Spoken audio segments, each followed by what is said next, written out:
এই মন্দির প্রতিষ্ঠা করে দুরারোগ্য ব্যাধি দূর হয়েছিল রাজা বল্লাল সেনের। পরতে পরতে জড়িয়ে রাড়েশ্বর শিব মন্দিরের ইতিহাস। রাজা বল্লাল সেনের জটিল রোগ নির্মূল হয়েছিল রাড়েশ্বর শিব মন্দির স্থাপন করে। আজও অলৌকিক সেই মন্দিরে ভিড় জমে শিবরাত্রির সন্ধিক্ষণে।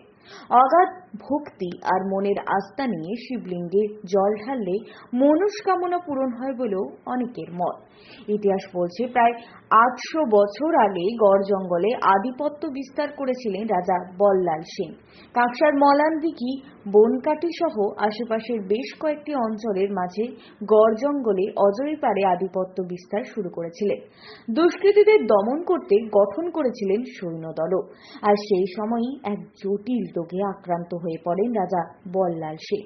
কবিরাজরাও ব্যর্থ হয়েছিলেন সেই রোগ নির্মূল করতে। তখনই তিনি দেবাদিদেব মহাদেবের স্বপ্নাদেশ পান আর কালদিঘি পুকুরের পাশে রাড়েশ্বর শিব মন্দির তৈরি করার। কথিত আছে সেই কালদিঘি পুকুরে দেবাদিদেব মহাদেব স্নান করতেন।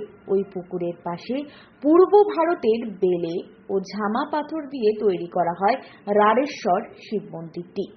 সেই মন্দিরের ভেতর শিবলিঙ্গ রেখে দেবাদিদেব মহাদেবের আরাধনা শুরু করেন রাজা বল্লাল সেন। অলৌকিকভাবে তার জটিল রোগও নির্মূল হয়ে যায়। তখন থেকেই প্রতিদিন হয়ে আসে নিত্য পুজো। বিশেষ বিশেষ সন্ধিক্ষণে হয় পুজো পাঠ। বুধবার মহাশিবরাত্রির সন্ধিক্ষণে সকাল থেকেই রাজ্যের বিভিন্ন প্রান্তের ভক্তের আনাগোনা শুরু হয়েছে। সকাল থেকে চলছে পুজো পাঠ। শিবের মাথায় জল দুধ ঢেলে অনেকেই মানত করছে। সেই ভক্তদের জন্য দুপুরে রয়েছে অন্নকূটের ব্যবস্থা।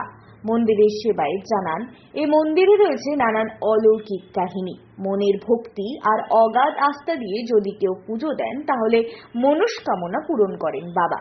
প্রচুর ভক্তের ভিড় হয় বিশেষ বিশেষ সন্ধিক্ষণে, আর প্রতিদিনই হয় নিত্য পুজো।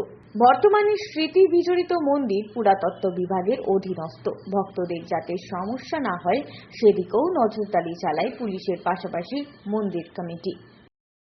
সকাল থেকে এখন চলছে রাত্রি পর্যন্ত ভোগ বিতরণ হবে।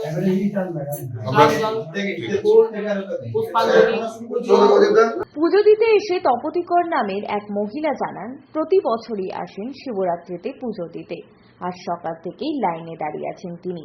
এখনো অনেকটা সময় লাগবে পুজো দিতে। সময়ের সাথে সাথে তাল মিলিয়ে পরিবর্তন হয়েছে এলাকা, গড়ে উঠেছে বহু অট্টালিকা, বেড়েছে জনসংখ্যা। সেই ভিড়ের মাঝে আজও মাথা তুলে দাঁড়িয়ে সেন আমলের ঐতিহ্য বহন করে চলেছে বল্লাল সেনের মন্দির। আর সেই মন্দিরে আজও ভিড় জমান রাজ্যের বিভিন্ন প্রান্তের ভক্তরা। ইতিহাসের সন্ধান পেতে পৌঁছান পুরাতত্ত্ববিদরাও। শিবের মাথায় জল ঢাললেন? নাই তো ঢালবো, এই তো লাইনে দাঁড়িয়ে আছি। কখন এসছেন? আমরা এসছি 6টা। ভিড় আছে? ভিড় প্রচুর ভিড়। প্রতি বছর আসেন? প্রতি বছর আসি। কি খুব জাগ্রত? নিশ্চয়ই।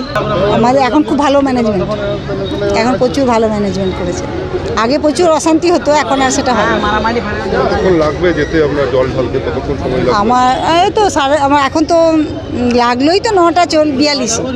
এবার দেখি কতক্ষণে পৌঁছাতে পারি শিবের কাছে। সনাতন গড়াই, 99 নিউজ বাংলা, কাঁকসা।